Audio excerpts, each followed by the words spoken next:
I'll probably get judged for all this, but I'm pregnant by a guy I'm not dating. He's nice and wants to be there for the kid, so we're on friendly terms. So far, we've had no issues until I met his parents. I met them on Saturday. Everything was going great until baby shower talk came up.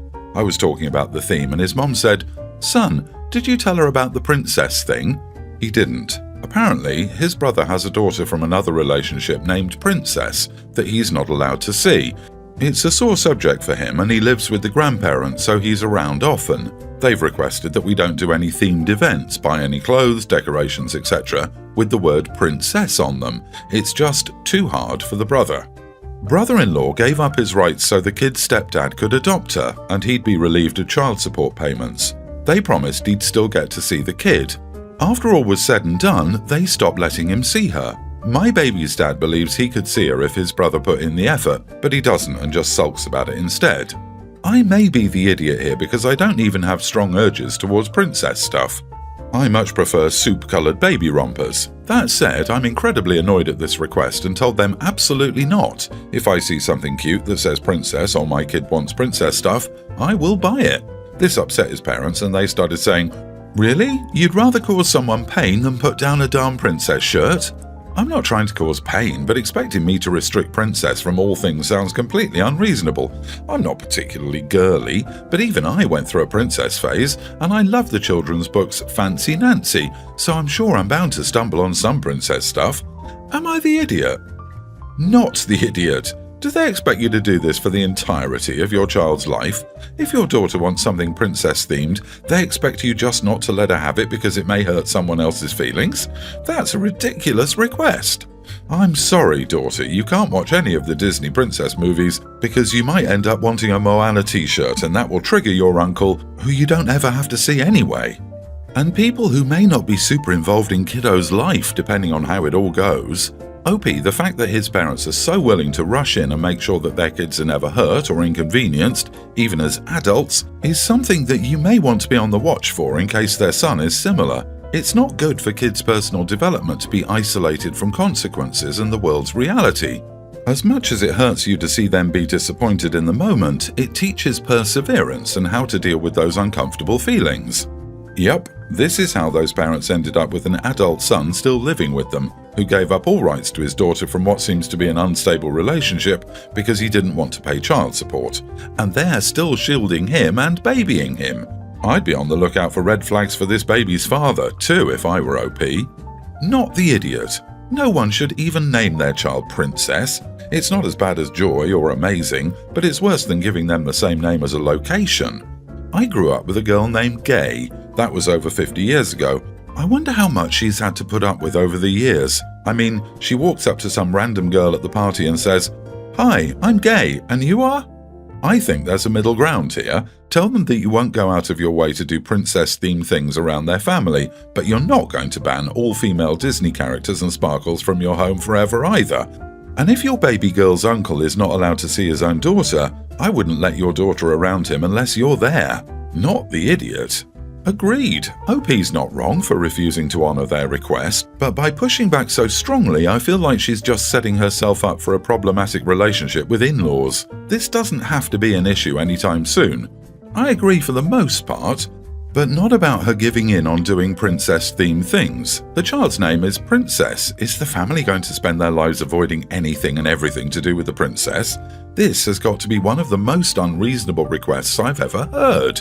The brother willingly gave up rights to his daughter so he won't be on the hook financially. If this child is so vital to the family, they could have helped financially, if able. Expecting to be shielded from a theme is not a reasonable request. They are asking her to do this at the first meeting. I dread to think about what they will request in the future. My 23 male wife has long-lasting issues with her mother. She hasn't spoken to her in 6 years. To be frank, I've never understood why my wife doesn't want her mother around. All I know is their relationship went south after my father-in-law divorced my mother-in-law. It was a decision they both made, so I don't get why she keeps punishing her mother. I was open to having meetings with my mother-in-law. I've been in contact with her for a year and my wife knew. She said it's up to me to want to have a relationship with her mom, but I shouldn't try to make her re-establish a connection with her. Things remained the same for months. My mother-in-law would see my wife a few times a week. But they don't talk, and I just thought that my wife and mother-in-law were stuck in this conflict and needed one meeting to at least open up to tackle this issue, especially before our son is born. I arranged for dinner at a restaurant on Mother's Day. My wife thought it was just 2 of us, but I kept giving her hints about another person I was expecting. My mother-in-law arrived, and the next thing I knew, my wife got up from her seat and started yelling in front of everybody.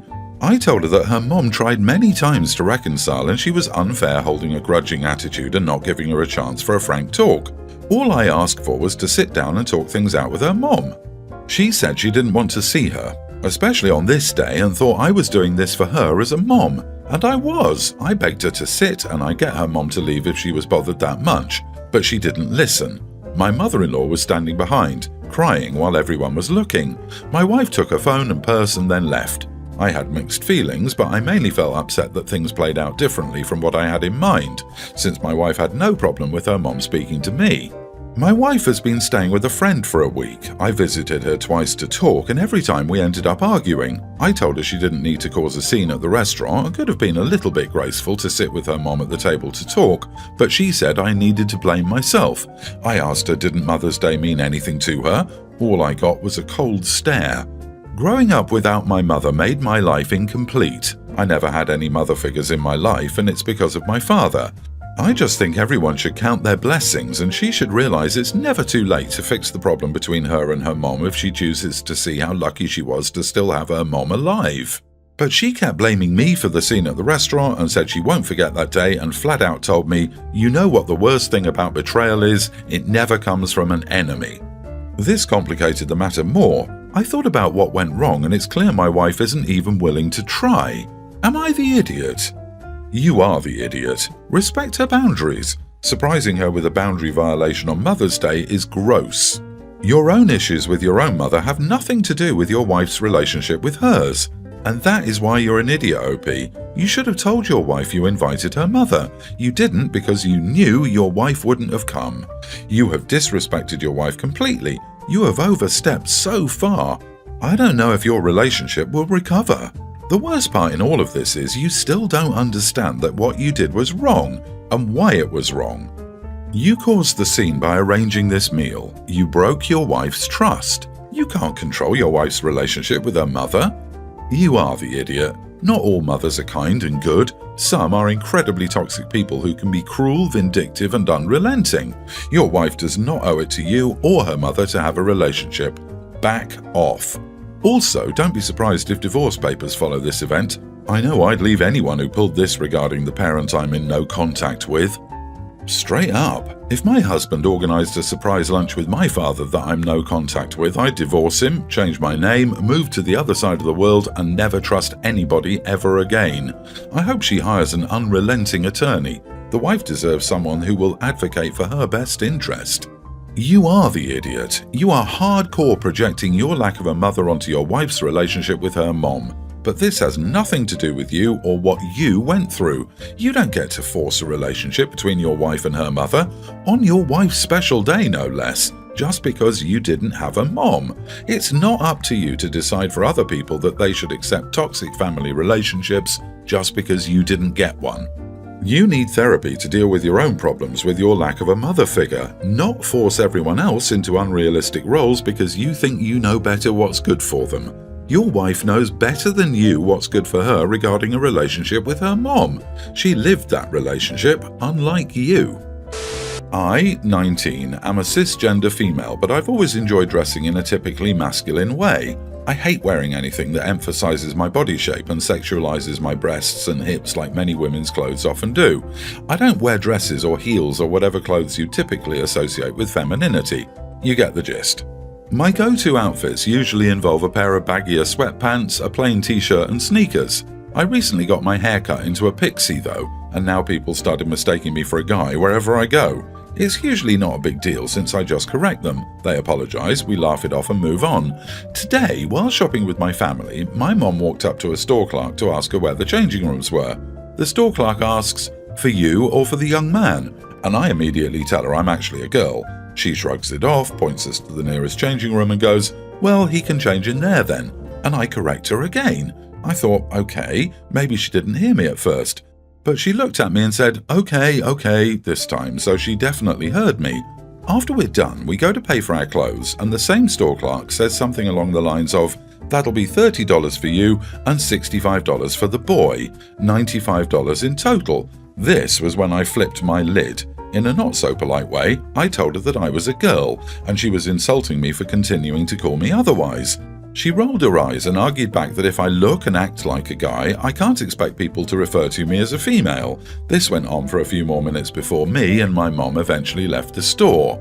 I don't feel like I was wrong to get angry. I don't mind it when people misgender me by mistake and correct themselves after telling them I'm a girl, but I feel like this woman did it to annoy me on purpose. Am I the idiot? Not the idiot. Clothes and hair length can be used as gender signifiers, but by themselves they don't define anyone's gender. How you decide to be a girl in the world is up to you. By the way, my husband used to have very long hair, longer than mine, and he would get misgendered on occasion, usually by a waiter or someone else who saw him from the back. They'd be like, "What can I get for you today, ladies?" And he would turn around and in the deepest register of his voice reply, "Ladies?" He always made light of it and received an apology, but if anyone had ever been a big enough idiot to keep referring to him as a woman when he clearly isn't, either one of us would set that person straight. You were absolutely not in the wrong for standing up for yourself. Not the idiot. What is wrong with that person? Now I'm a woman who's kept her hair reasonably short for a long time, so I've had my share of "hey sir" moments, but never had anyone so insistent on being wrong. I'd probably file a complaint because that woman needs a serious attitude check. You can't be that kind of obstinate idiot in retail. I would probably have snapped at the counter and left without buying anything.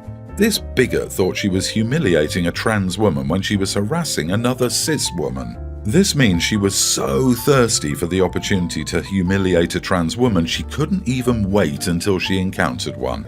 What a small, hateful person. Not the idiot. Reporter. My husband and I are expecting our first child in 2 months, and throughout our relationship I have been very set on letting him have an equal say on all things that matter. E.g., for the wedding, he was expected to have as much say as everyone else. I did not entertain any talk, but the groom doesn't make these kinds of decisions. It seems silly that one party can't have a say because it goes against the norm. Where I'm from, weddings are usually left to the bride for the most part. I have maintained this expectation throughout our relationship, and now that we're having our first child, I have left my husband to pick and choose how he likes. We're expecting a girl, and he's had trouble finding the girl clothing options appealing, and as such, half the clothing items we end up buying are typically considered boys' clothes, such as dinosaur prints.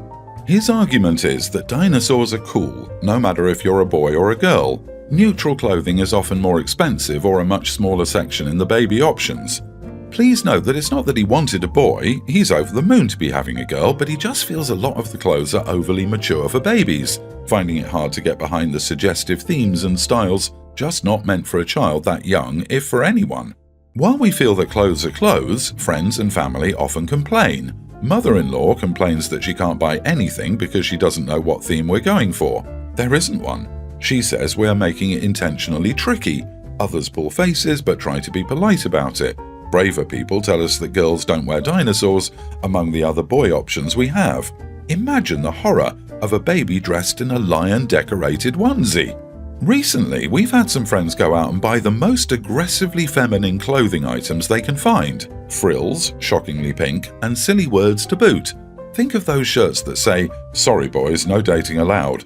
Just why? Some look downright uncomfortable even for an adult, and I'm expected to dress my baby in it, such as baby shoes with heels. They can't even walk yet. The friend smiled sweetly and mentioned that I've been too soft-hearted on my husband and shouldn't let him have so much free rein with the baby clothes. I asked my husband about it later, and he said that he can see the point of the others as it's what they're used to. Not the idiot. Now, who are all these heavily misogynistic people who think the child's father doesn't get a supposed say in how his child is dressed? OP, you're being a good parent, period. That's all you need to know. You and your husband are both going to be parents. You both get a say in your child's life, and that's all you need to know. Congrats on your upcoming bundle of joy, and please dress them in Thomas the Tank Engine and giraffes and dinosaur prints and Lion King and anything else you like and enjoy as long as your kid is happy and healthy. Not the idiot. I really feel like everyone forgets that babies typically grow ridiculously fast. It's nice if something fits longer than a month. Comfortable and easy to put on would be how I picked things. As far as your mother-in-law wanting a theme, I would have to take the try and suggest ridiculous things. We're really trying to have a jersey from all 30 Major League Baseball teams. We don't know what team she likes yet. NASCAR jackets are also a great choice. Not the idiot. I could be the pregnant woman in this story expecting a girl. I don't want a lot of pink and frilly stuff, especially no stupid sentences on shirts. We're getting dinosaurs, tractors, and fire trucks. Because they're cool and cute for babies. Our baby, our choice. Make your own choice and buy your favourite clothes. My mother and I never really got along. I'm her least favourite kid. She never wanted a second child, but she doesn't believe in abortion, so she doesn't go above and beyond for me. My brother and I have an okay relationship, but he has a perfect life and a nice family, so I just kind of stay away because I'm jealous. A couple months ago, I went hiking, and a rock fell from the side of a hill and hit me in my face. I had a broken eye socket, a broken nose, and a broken arm. They reset my nose, but I could never breathe correctly, so I ended up having surgery to fix it last week. I asked if my mother would be willing to drive me to the surgery centre and stay with me for the surgery day, because all my friends couldn't. It was going okay until I finally got home and I just wanted to rest. She just kept lecturing me about little things. Then she started crying because my brother's dog died. I don't know why, maybe it was the painkillers, but I told her she's never cried or felt bad when something happens to me and that I think it's better if she just went home. She told me I was ungrateful and she was going to go where she was wanted. I guess she went to my brother's house because his wife messaged me about how Mom came over so upset because I kicked her out and how I really should apologise. After all, she's just trying to help and I don't let her help me. I feel bad. I think the painkillers made me overreact because I already know she doesn't do things for me as she does for other people. But I also don't feel bad because even though I have to do everything by myself, I'm actually able to relax. My friends keep telling me not to worry about it and to focus on feeling better. Am I the idiot? Sadly, your friends are right. You just had surgery following a severe accident, and she was needling you about how to live your life and crying over your brother's dog. That's awful, and she's a terrible mom. Any normal mom would just be loving and caring under those circumstances. You are not the idiot. Not the idiot. Message sister-in-law back and say, "Thanks for asking how I am post-surgery. I'm in a lot of pain and alone, but lucky I have decent friends checking to see how I am. Sorry I didn't feel like a lecture from mother, and my family relationship is none of your business." Everyone's the idiot here. Your mom did agree to help you out with taking care of you after your surgery. She likely didn't have to do that. Yes, she's a jerk for nitpicking at you when you wanted to rest. The thing about the dog might require some context. It's not a bad thing that she's upset about it. Looking at it like, "You've never gotten upset about my stuff," once again ignores the fact that she helped you out. Not the idiot. Don't worry about it. Focus on your healing, and I hope you get someone to help you. If she really wanted to help, she would have made sure you have everything you need to heal, not lecture you about trivial things that don't really matter right now. Sure, the fact that the dog died is a sad thing, but you needed help, not someone to make you feel like you don't matter.